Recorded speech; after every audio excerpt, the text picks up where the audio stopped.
दोस्तों, करबला का वाक़या दुनिया का इकलौता ऐसा वाक़या है जिसने दुनिया को सही मायनों में हार और जीत का मतलब सिखाया और साथ में ये भी सिखाया कि कैसे बिना तलवार उठाए जालिम के हर जुल्म को कुचला जा सकता है। आपको बता दें कि करबला के मैदान में आज से तकरीबन 1400 साल पहले अल्लाह के नबी के नवासे हज़रत इमाम हुसैन और उनके 72 जाबाज साथियों को बेजुर्म ख़ता शहीद कर दिया गया था। आज की अपनी इस वीडियो में हमने हज़रत इमाम हुसैन के लश्कर के कमांडर हज़रत अब्बास, जिनको हम गाजी अब्बास के नाम से भी जानते हैं, उनके बारे में बात की है। दोस्तों, ये वीडियो कई मायनों में ख़ास होने वाली है क्योंकि अपनी इस वीडियो में हमने इस्लामिक इतिहास के सबसे ताकतवर योद्धा हज़रत अली के उस बेटे के इतिहास से आपको रूबरू कराया है जिनके बारे में पूरे अरब में मशहूर था कि वो दूसरे अली है और मैदान जंग में उनका सामना करना किसी भी योद्धा के लिए असंभव है।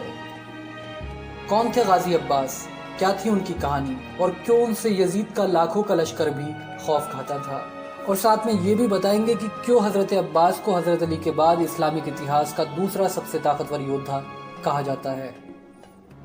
दोस्तों, हज़रत गाजी अब्बास को समझने के लिए हमें आज से तकरीबन 14 सदी पीछे जाना होगा। उनका जन्म इस्लामिक कैलेंडर के अनुसार 4 शाबान 26 हिजरी को, जबकि ईसवी कैलेंडर के लिहाज से 15 मई सन 647 ईस्वी में मदीना के हिजाज में हुआ था। इतिहासकारों की माने तो इन्होंने अपनी जंगी सलाहियत अपने पिता हज़रत अली से सीखी थी और वो जंग के मैदान में जिस अंदाज में जंग लड़ते थे हूबहू अपने पिता हज़रत अली की तरह नजर आते थे। दोस्तों, कहा जाता है जिस तरह का किरदार हज़रत अली का अल्लाह के नबी की ज़िंदगी में था, हूबहू वही किरदार हज़रत अब्बास का नबी के नवासे हज़रत इमाम हुसैन की ज़िंदगी में था और इसीलिए उन्होंने हर मुश्किल घड़ी में हज़रत इमाम हुसैन का साथ निभाया।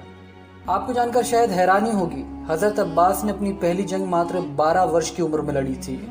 और इस जंग में उन्होंने दुनिया को बता दिया था कि क्यों उन्हें हज़रत अली के बाद इस्लामिक इतिहास का दूसरा सबसे ताकतवर अलमदार यानी कमांडर कहा जाता है।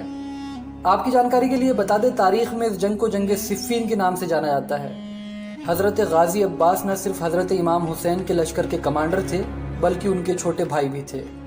और उन्होंने अपनी पूरी ज़िंदगी हमेशा इस्लाम और अहले बैत यानी नबी के घराने की हिफाजत की। ऐतिहासिक दस्तावेज बताते हैं कि करबला के वाक़ये के दौरान यजीदी फ़ौज में हज़रत अब्बास का खौफ इतना था कि यजीदी फ़ौज में कोई भी लड़ाका गाजी अब्बास का सामना करने की जुर्रत नहीं कर सकता था और इसीलिए यजीदियों ने हज़रत अब्बास से इस बात की पेशकश भी की थी कि ए अब्बास, तुम दरमियान से हट जाओ। लेकिन दोस्तों, हज़रत अब्बास ने अपनी आखिरी सांस तक हज़रत इमाम हुसैन का साथ निभाया और वफादारी और बहादुरी की वो मिसाल पेश की जिसका इतिहास में कोई दूसरा सानी नहीं मिलता। जानकारों की माने तो करबला के मैदान में हज़रत इमाम हुसैन किसी जंग के इरादे से नहीं आए थे बल्कि उनका मकसद तो इस्लाम की राह में शहादत को पेश करना था और सही मायनों में दुनिया को ये बताना था कि बिना तलवार उठाए, बिना जंग किए, मात्र 72 साथियों के साथ लाखों के लश्कर पर कैसे विजय प्राप्त की जाती है। दोस्तों, हमारे राष्ट्रपिता महात्मा गांधी ने कहा था, भारत को कामयाब मुल्क बनने के लिए नक्शे हुसैन पर चलना होगा। मेरे पास हुसैन के 72 सिपाहियों जैसी फौज होती तो मैं भारत को 24 घंटे में आज़ाद करा लेता और इन्हीं 72 जाबाजों के कमांडर थे गाजी अब्बास। और आखिरकार अंत में 10 मुहर्रम 61 हिजरी यानी 10 अक्टूबर सन 680 ईस्वी को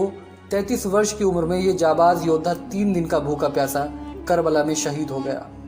और पीछे छोड़ गया बहादुरी और वफादारी की वो विरासत कि जिनको जानने के बाद आज भी दुनिया उनके जज्बे को सर झुकाकर सलाम करती है।